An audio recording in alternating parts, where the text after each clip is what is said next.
الحمد لله والصلاة والسلام على مولانا رسول الله وآله وصحبه. السلطات المغربية كانوا كما كانت هذه الأجهزة هذه اللي تتقدم للمواطن الأمن والأمان وتتصارع الأمن وتطبق الأمن وتطبق القانون. هذه مهزلة هذه أننا نشوفوا ناس جايين من بلاد واحدة أخرى ويدخلوا الملاعب المغربية ويهرسوا ويديروا الشغب ويتكرفسوا على صحفيين وما نقدروش نتحركوا في هذا الصدد هذا. وراه الغيره الوطنيه ديالنا حنا راه ما يمكنش يحيد لنا شي حد، مستحيل مستحيل. ولهذا نتوما الاجهزه نتوما مغاربه مواطنين عندكم الغيره وحنا متتبعين متفرجين تنبغيو كره القدم، عندنا الغيره وتنبغيو هذه البلاد هذه، تنبغيو المقدسات وتدافعوا عن مقدسات البلاد من المؤسسه الملكيه وانت غادي. كيفاش تخلي وحدي بحال عندكم الصور عندكم الفيديوهات؟ هذاك الامر اللي كنا تنسطروا عليه تنقولوا لا ما كاين باس التقرب من الجار عدم المساس به وليد كلمته دوك صافي انتهى هذاك الامر. حنا انتصرنا دبلوماسيا وبالتالي هادو خصهم ياخذوا العقوبه ديالهم. هادو من يمشيو للمطار غيتجروا واحد بواحد، عندكم الصور عندكم الفيديوهات.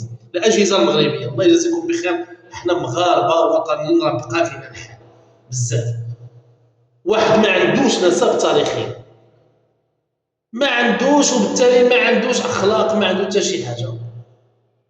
النخب كامله اللي انهزمات مشات وشكرت المغرب على داروا زانترفيو مع الصحافه وشكروا المغرب على التنظيم الرائع، احسن تنظيم اللي داز في الدورات الافريقيه ديال كاس افريقيا.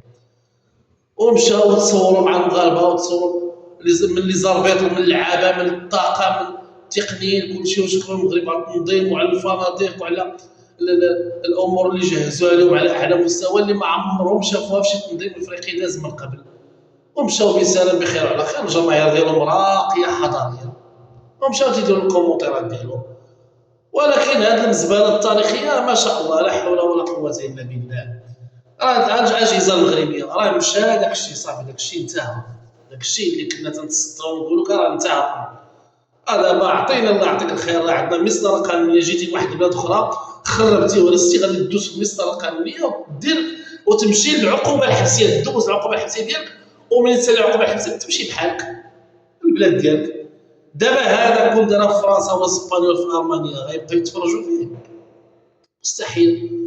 وغادي يشدوهم وغادي يعاقبوهم وغادي يتصرفوا معاهم بهمجيه وبدونيه وبلا اخلاقيه كيف تيديروهم، وغادي ياكلوا العصانيت قبل ما يدوزوا الحبس. وبالتالي هادشي راه ماشي معقول. الاجهزه المغربيه الله يعطيكم الخير ماشي معقول هادشي. انا اناشدكم، انا مواطن مغربي بسيط الحمد لله، ولكن الغيره ديالنا على الوطن وعلى المقدار ما يمكنش تحيدوها لنا، راه مستحيل. واش هذا الحماق هذا نموت ودفنونا بها ولكن يجي واحد ما عندوش نسب تاريخي ما عندوش لا حضاره لا تاريخ ما عندوش انتماء ما عنده حتى شي حاجه، شنو تنتظر منه؟ همجيه اكثر من هادشي غتنتظر منه؟ ولا لا هذوك الناس مساكن شادين لي بارير تيدفعوا باش يطاكيو يدخلوا التدخل السريع لانترفونسيون دخل اعتقل الزبل كلشي تعتقل. وهذا قانون امام انظار العالم، قانون هذا. وانت جاي عندك واحد يخرب لك بلاد كنت نبقى نساعد معاه وكان تيمشي بحال صافي انتهى هذاك الامر، صافي انتهى هذاك الامر.